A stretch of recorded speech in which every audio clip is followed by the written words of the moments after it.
Hi hello dears. ഇപ്പോൾ പിറന്നാളുകാരന് സദ്യ കഴിക്കാനുള്ള കോസ്റ്റ്യൂമൊക്കെ ഇടിപ്പിച്ച് ഇങ്ങനെ നിർത്തിയിരിക്കുകയാണ്. മുണ്ടൊക്കെ എടുത്ത് അപ്പിയറൻസ് ഒക്കെ മാറ്റിയിട്ടുണ്ട്.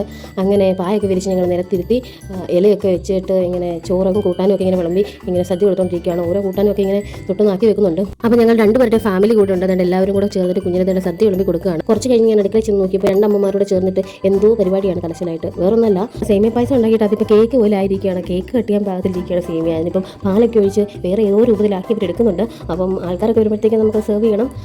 അതിന് വേണ്ടിയിട്ട് ഭയങ്കര പരിപാടിയാണ് അടുക്കളയിൽ. ഞങ്ങളുടെ ഫാമിലി ഫ്രണ്ട്സ് എല്ലാവരും വന്നിട്ടുണ്ടായിരുന്നു. ഞങ്ങൾ കാറിൻ്റെ തീം പറഞ്ഞിരുന്ന കേക്ക് അതുപോലെ തന്നെ അവർ ചെയ്തിട്ടുണ്ട്. ഒരു 6:30 ആയപ്പോഴത്തേക്കും അവർ തന്നെ റെഡിയാക്കി വെച്ചിരുന്നു. അങ്ങനെ ചേട്ടനും ഹസ്ബൻഡും കൂടെ പോയി കേക്ക് വാങ്ങിക്കൊണ്ട് വരുമായിരുന്നു. അപ്പോൾ കേക്ക് എല്ലാവർക്കും ഇഷ്ടപ്പെട്ടു. കേക്കിൻ്റെ ടോപ്പിലായിട്ട് 2 കാർ ഉണ്ടായിരുന്നു. കേക്കിൻ്റെ ബോക്സെല്ലാം മാറ്റി കേക്ക് കാണിച്ചപ്പോൾ തന്നെ ഋതുവും ഭയങ്കര ബഹളമായിരുന്നു. കാരണം കാർ വേണമെന്ന് പറഞ്ഞിട്ടായിരുന്നു ഭയങ്കര ബഹളം.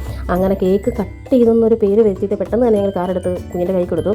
ഭയങ്കര ബഹളമായിരുന്നു കാർ വേണമെന്ന് പറഞ്ഞിട്ട്. അങ്ങനെ എല്ലാവർക്കും കേക്ക് കട്ട് ചെയ്ത് കൊടുത്തു. പിന്നെ ചെറിയൊരു ലഘു ഭക്ഷണം ഉണ്ടായിരുന്നു. അതിൽ ഫുഡൊക്കെ എല്ലാവർക്കും സെർവ് ചെയ്ത് കൊടുത്തിട്ട് ഞങ്ങൾ സന്തോഷമായിട്ട് എല്ലാവർക്കും ടാറ്റ ബൈ ബൈ പറഞ്ഞു. അപ്പോൾ അത്രയേ ഉള്ളൂ കുഞ്ഞിൻ്റെ പിറന്നാൾ ദിവസത്തെ വിശേഷങ്ങൾ. അപ്പോൾ എല്ലാവർക്കും ബൈ.